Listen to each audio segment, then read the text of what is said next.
The dissociation is just a way of stepping back from a kind of overwhelming involvement with body, mind, and world into the witness consciousness. But that's not the end of Vedanta. Vedanta is not dissociation. Vedanta is in fact oneness. So afterwards you see, after you realize that you're the witness consciousness, quite apart from body and mind, then you see the body and mind are not apart from you. They are just your projections. Just like in the dream, we seem to have a body and mind also. But when we wake up, we realize we were not that body and mind.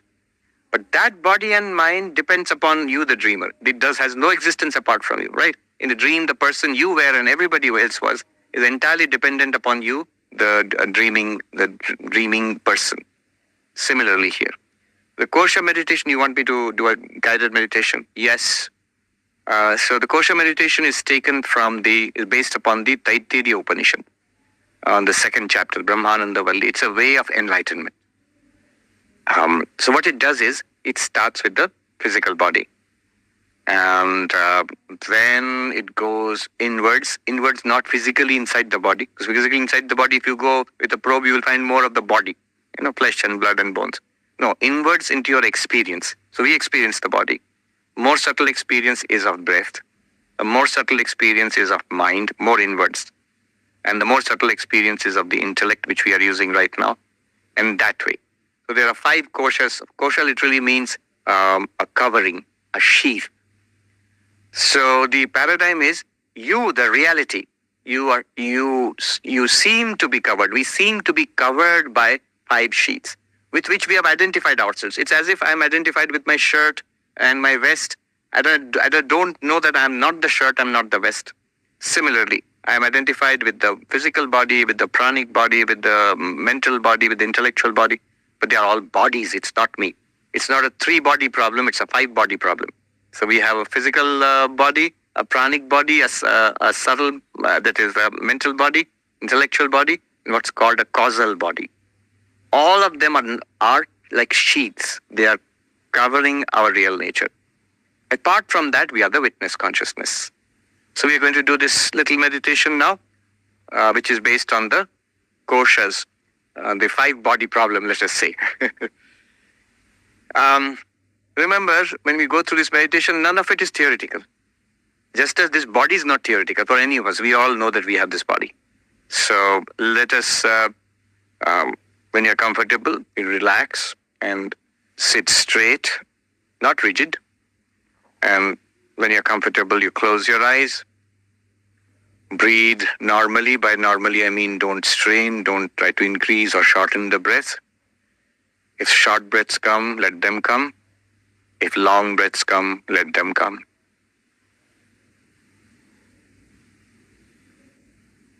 Become aware of the sensations of the body, the heaviness, the pressure, discomforts, if any. Whole body. And notice that this body is an object. I am aware of the body. I am the subject. I am the experiencer of the body. And the body is like an experienced object. I am aware. The body is not aware. I am aware of the body is not aware of me. Because I am the subject and the body is an object, I cannot be the body. The subject and the object are different. I am the experiencer, the body is the experienced. Because I am aware and the body is not aware of me, the sentient being, the body is not aware of itself or anything else. I am the one who is aware. Aware and not aware, sentient and insentient cannot be the same, hence I am not the body. When we look inwards, in our own experience, you breathe in and you breathe out. This breath is the tip of a system called prana. This prana too also I am not, because I am the subject and the prana is the object. I have experienced the prana is something experienced. When the breath goes in, I am aware of the ingoing breath, and the breath flows out. I'm aware of the outflowing breath. I am aware of the breath. The breath is not aware of itself, or of me, or of anything else. Because of subject and object, because of sentient and insentient, aware, not aware, I am not the breath.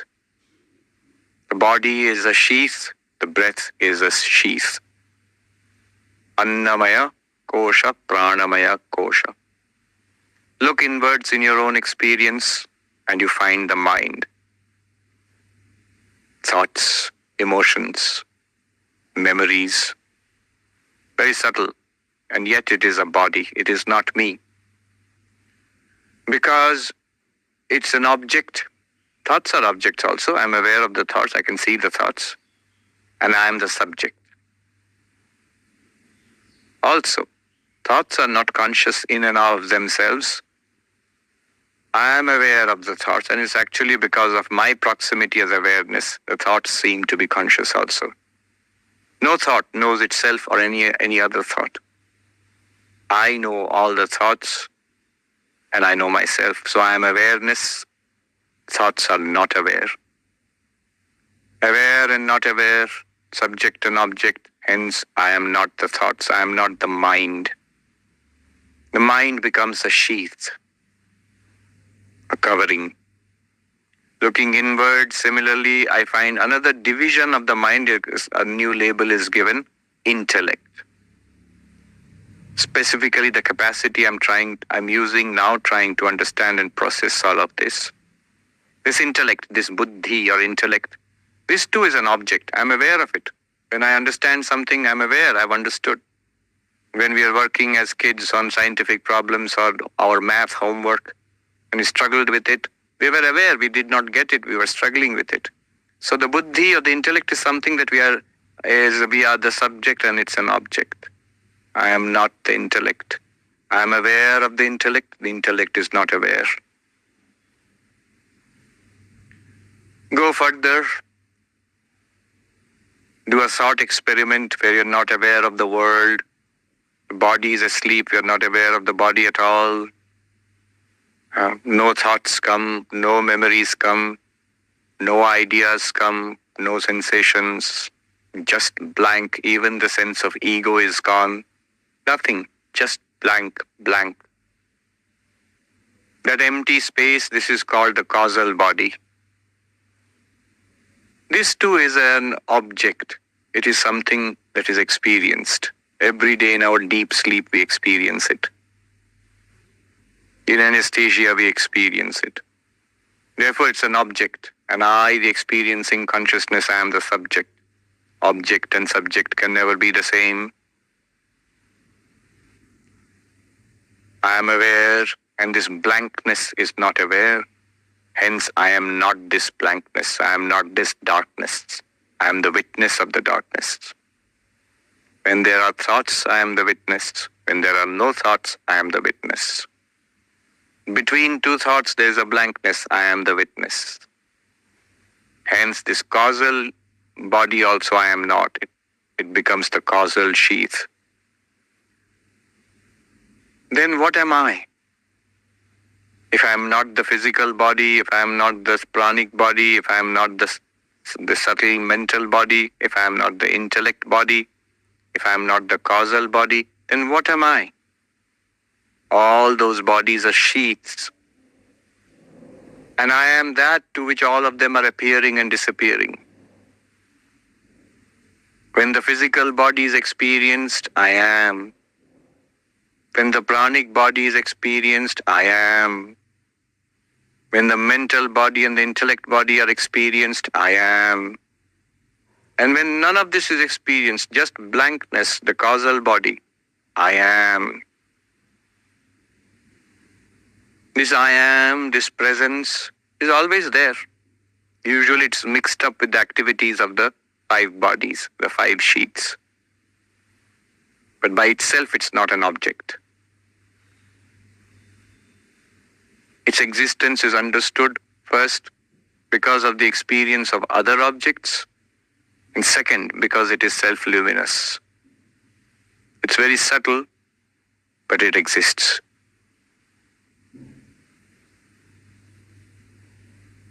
that which is the witness of the 5 sheets, I am.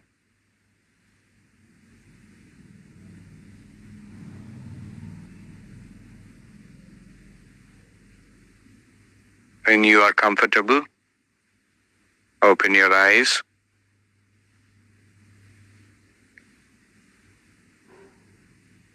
One should note 2 things. Note that all the problems are at the level of the bodies. Sickness comes in the pranic body. Old age, mutilations, deformities come in the physical body. Unhappiness comes in the mental body. Confusion and delusion comes in the intellect body. And all their seeds lie in the causal body. But none of them affect me. The I am, that consciousness does not get old. It does not get hungry or thirsty. The pranic body does get hungry or thirsty. It does not get diseased. It doesn't get COVID. It's the body and the pranic system which gets COVID. It does not get depressed. It's the mind which can get depressed. It does not also get excited. It illumines the excitement in the mind. So it does not get deluded. It's not even affected by ignorance. Ignorance affects the intellect, not me, the I am. So hence, this I am is ever trouble-free. Beyond this lies non-duality.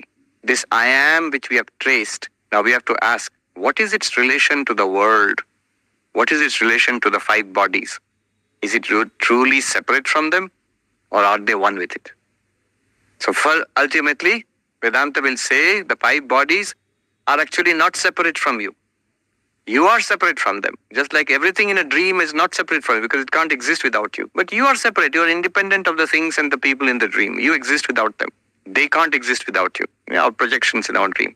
Similarly, the 5 bodies in the external universe, they are all related as appearances in one consciousness, in that I am. And hence non-duality is established. That there is no real separate second existence apart from the I am. Thank you.